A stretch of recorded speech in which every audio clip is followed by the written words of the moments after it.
சரி, இன்னொரு point of view பார்ப்போம். இந்த சிட்டி ஆஃப் இஸ்ரேல் பார்த்தோம் இல்லையா, ஒரே ஒரு இடம், கடவுள் கொடுத்த பூமி. அது வந்து வாக்களிக்கப்பட்ட பூமியில் அவங்க வாழ்கிறாங்க. வாழும் போது தசம பாகம் கொடுக்குறாங்க.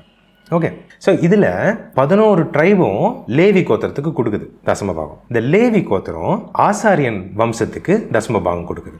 ஓகே, இதில் 3 டிஃப்ரெண்ட் பீப்புள் இருக்கிறாங்க. ஆசாரியன், லேவி கோத்திரம் and the rest of the tribe of Israel, 11 கோத்திரம். இந்த 3த்தில் திருச்சபை எதில் வரும், எந்த பக்கெட்டில் வரும்? த சில்ட்ரன் ஆஃப் காட், அப்பா பிதாவேன் கூப்பிடுற புத்திர சுவைகாரத்தை பெற்ற ரட்சிக்கப்பட்ட நாம இந்த 3த்தில் எதில் வருவோம்? ட்ரைப்ஸ் ஆஃப் இஸ்ரேலில் வருவோமா, இல்லை லேவி கோத்திரத்தில் வருவோமா, இல்லை ஆசாரியன் கோத்திரத்தில் வருவோமா? நாமெல்லாம் ஆசாரியர்கள் இல்லையா, படித்தது இல்லையா? படிக்கலைன்னா எப்ரேயரும் படிங்க, வசனம் வரும். 1 பேதுருவும் படிங்க. நம்மலாம் ராஜரீக ஆசாரியர்கள்.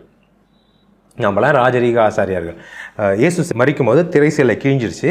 யார் வேணால் இப்போது உள்ளே போயிட்டு வரலாம். இயேசு மூலமாக பாவங்கள் கழுவப்பட்ட யார் வேணால், அவருடைய சகோதர சகோதரிகள், அவருடைய பிள்ளைகள், அவருடைய ராஜ்யத்தின் மக்கள் யார் வேணால் மகா பரிசுத்த ஸ்தலத்துக்குள்ளே போகலாம், வரலாம். ப்ரீஸ்ட்டுக்கு மாத்திரம்தான் மகா பரிசுத்த ஸ்தலத்துக்குள்ளே போகிறதுக்கு உரிமை இருக்குது. இப்போது நாம் மகா பரிசுத்த ஸ்தலத்துக்குள்ளே போயிட்டு கடவுளோட பேச முடியும், கான்வர்ஸ் பண்ண முடியும், அவருடைய பிரசன்னத்தில் வாசம் பண்ண முடியும். இப்போ நாம் எல்லாமே ப்ரீஸ்டாக இருக்கிறோம், ராஜரீக ஆசாரியர்களாக இருக்கிறோம். இப்போ நாம் யாருக்குமே தசம பாகம் கொடுக்க தேவையில்லை. கடவுளோட டிசைன் படி இந்த ஆசாரியன் தசம பாகத்தை யாருக்குமே கொடுக்க மாட்டான். எல்லாமே அவனே தான் வச்சுக்குவான். அதுக்கு மேலே ஆசாரியனுக்கு மேலே கடவுள் தான், கர்த்தர் தான்.